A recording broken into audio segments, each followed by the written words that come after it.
నేను ఎప్పుడు చూసిన పంట పచ్చదోమ తెల్లదోమ ట్రిప్స్ నల్లి తెగుళ్ళు మొత్తం అన్ని పోయినాయి. పూత కూడా ఫుల్ ఉంది, ఏమాత్రం కట్ కావట్లా. కొట్టిన 4 రోజులకే ఫుల్ చిగుర్లు స్టార్ట్ అయిపోయి ఎక్సలెంట్ రిజల్ట్ నా 1000 మంది చెప్పినా కూడా రైతులందరూ కొట్టుకుంటే మంచి రిజల్ట్. దాంతో అయితే రిజల్ట్ నాకైతే బెస్ట్ అనిపించింది. 6 అడుగుల టమాటా తోట. అసలు ఇంత రిజల్ట్ ఏ విధంగా వచ్చిందో రైతునైతే అడిగి తెలుసుకుందాము. అన్న మనకు ఏం స్ప్రే చేసినారు, ఏం మూదలినారు అన్న? ఇప్పుడు టీటీకామ విటమిన్ కలిపి రెండు కలిపి చేసినామా. పచ్చదోమ తెల్లదోమ ట్రిప్స్ నల్లి తెగుళ్ళు మొత్తం అన్ని పోయినాయి. ఇప్పుడు వచ్చేసి విటామిన్ అని వచ్చింది, దాంట్లో కలిపి స్ప్రే చేసిన. అసలు పూత భలే డ్రాప్ అవుతానింది. ఈ గ్రోత్ చూడు ఎట్లా వచ్చింది. పూత పిండి పూత కూడా ఫుల్ ఉంది, మొత్తం అంతా పిండి పెట్టాలి. ఏ మాత్రం కట్ కావట్లా. కరెక్ట్ గా 6.5 అడుగు ఉంది.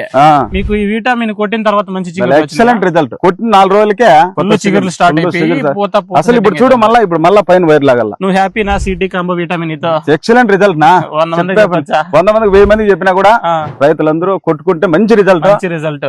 ఈ ఎండల్లో తోట మంచిగా రావాలంటే విటమిన్ సిటీ కాంబో ఖచ్చితంగా కొట్టుకోవాలా. దాంతో అయితే రిజల్ట్ నాకైతే బెస్ట్ అనిపించింది. సో ఇది మనకు రైతు శ్రీనివాసులు గారు అయితే చెప్తున్నారు. 2 సార్లు స్ప్రేయింగ్ సిటీ కాంబో చేసినాడు, ఒకసారి విటమిన్ స్ప్రే చేసినాడు. మన తోట చూసుకున్నట్లయితే 6 నుంచి 6.5 అడుగు అయితే ఉంది. ఫుల్ క్రాప్ సెట్టింగ్, మీరు క్రాప్ కూడా చూసుకోవచ్చు. ఫుల్ క్రాప్ సెట్టింగ్ అయితే అవుతుంది. నేను ఎప్పుడు చూసిన పంట, ఎప్పుడు చూడలేదు ఈ పంట.